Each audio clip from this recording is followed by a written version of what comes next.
Our passion for Game Boy started way before the Game Boy itself. It started around the time of the Game and Watch, Nintendo's first compact portable gaming system. We had a thought, is there a way they could place a Game Boy or equivalent inside one of these shells? We know what you're thinking. Why would you destroy such a beautiful Game & Watch console to place another system inside? But before we jump to conclusions, we spent a lot of the time looking for an empty, broken shell or console that couldn't be repaired. Our first thought process was to go with the Donkey Kong Panorama Game & Watch due to its directional key and its jump button.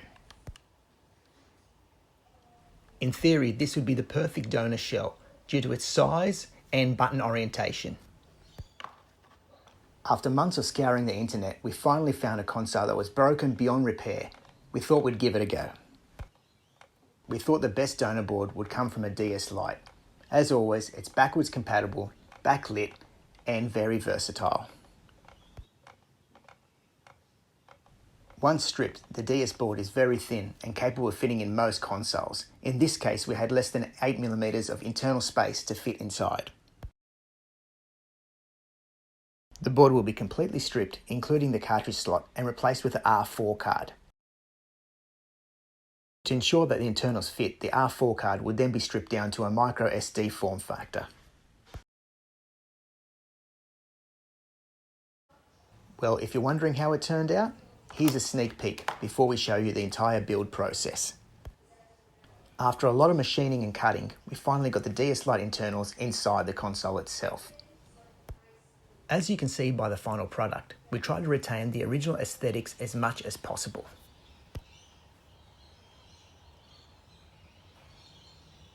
To keep with that original look, we kept the directional button, the jump button, added another tactile button for the B button, as well as start and select buttons in place of the reset and the alarm clock. At the top of the shell, the original ribbon cable was removed and replaced with a tactile power button, micro SD slot for emulators, USB-C charging, volume control, and tactile button for screen changing capabilities.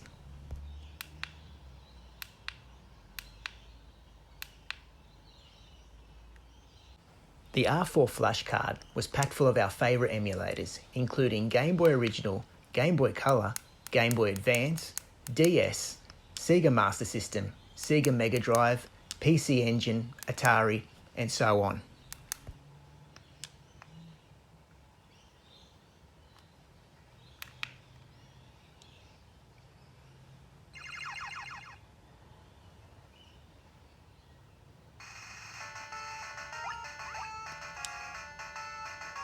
The flashcard was set up in a simple format, allowing easy access to your favourite emulators as well as your classic ROMs.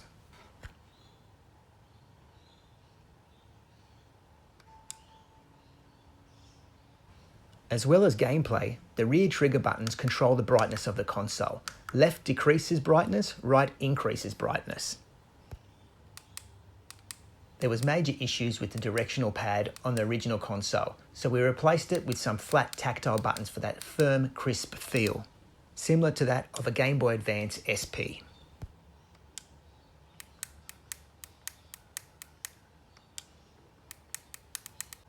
With its 2 front buttons and its 2 rear trigger buttons, the console was originally created for Game Boy Advance games. However, you can still play your original Game Boy games, Game Boy Color games, and DS games that only require 2 buttons, as well as a screen changing mod.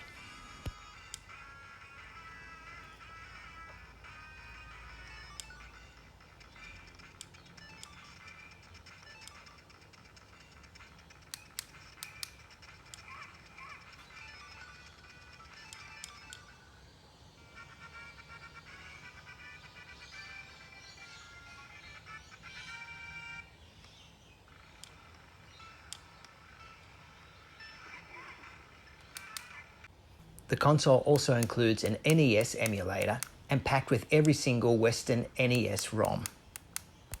You can play all your favourite NES games again, including Super Mario Bros. 3.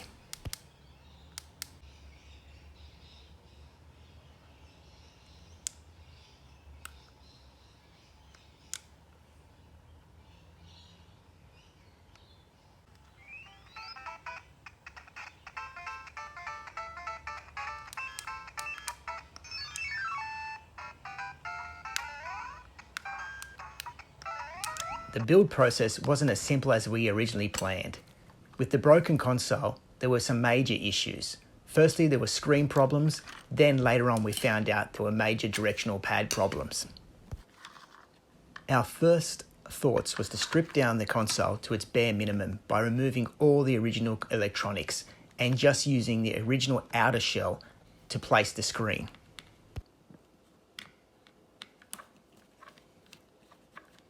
This was a slow, delicate process, as we didn't want to damage the outer shell or any of the original internals that could be reused in creating this console. With the removal of the upper ribbon cable and LCD component, we then focused our attention on the bottom half of the shell.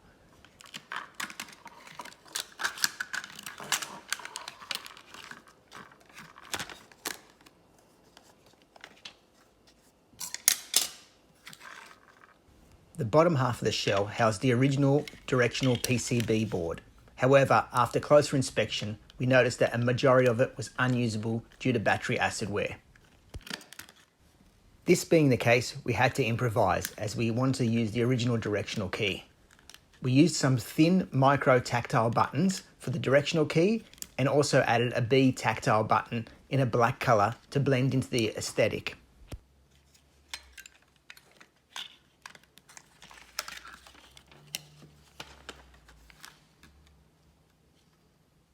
Once all the components were removed from the original shell, we then focused our attention on the top half of the shell. We cut out some thin strips of white perspex to ensure that the LCD screen from the DS Lite had a flush, clean finish and looked like it was originally there. With only 8mm of internal space in the original Game & Watch shell, it was a tight fit to ensure that the DS Lite LCD and PCB fit into the console. With a lot of machining and trimming, the LCD and PCB fit, however, we weren't able to include the touchscreen. We then set our focus on the front faceplate and panel. The addition of the B button was critical in the functionality of the console and the overall look. We drilled out the front faceplate and fascia with a 7mm drill piece and included a tactical black button. We then test fitted the button to ensure that the overall look and feel seemed original. We continued to focus on machining the rear of the shell to ensure that the original DS Lite PCB fit.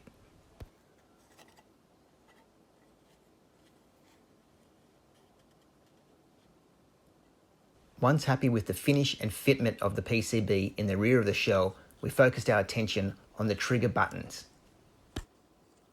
Two 7mm tactile buttons were mounted to the rear of the shell for the left and right trigger buttons. While we were at it, we also mounted a tactile button for the power and a micro SD adapter for the R4 flash card. We left the most difficult part of the soldering to the end of the build, mounting the R4 flash card directly to the PCB. This was to ensure a snug fit. As you can see, the soldering points were quite fine and difficult to mount for the R4 card. We were quite pleased with the overall result, and connecting the micro SD card adapter just finished it off. Now the moment of truth. After connecting everything, seeing if it powers up and actually boots for the first time off the micro SD adapter card. Success! Such a relieving result. Now the most difficult part, ensuring that everything crams back to the original shell and mounting it shut for the first time. Testing the console for the first time is always nerve-wracking. Fingers crossed that after months of work, the console will function fine as it's meant to be. Overall, we're quite satisfied with the look of the build and the functionality. The B button fit fantastically and blends in great to the faceplate, as well as the start and select buttons in place of the alarm and reset buttons. All the additional peripherals were mounted to the top of the shell. These included USB-C charging, tactile start buttons, tactile screen swapping mod, volume control, and so on. We're pleased on how the directional key came out with the micro tactile buttons mounted underneath. The movement feels firm and crisp. And the functionality of the emulation software is easy to use. To us, this build is very sentimental, and we actually might keep this one in our personal collection in display in the cabinet. We personally couldn't think of a better combination than Game & Watch and Nintendo DS.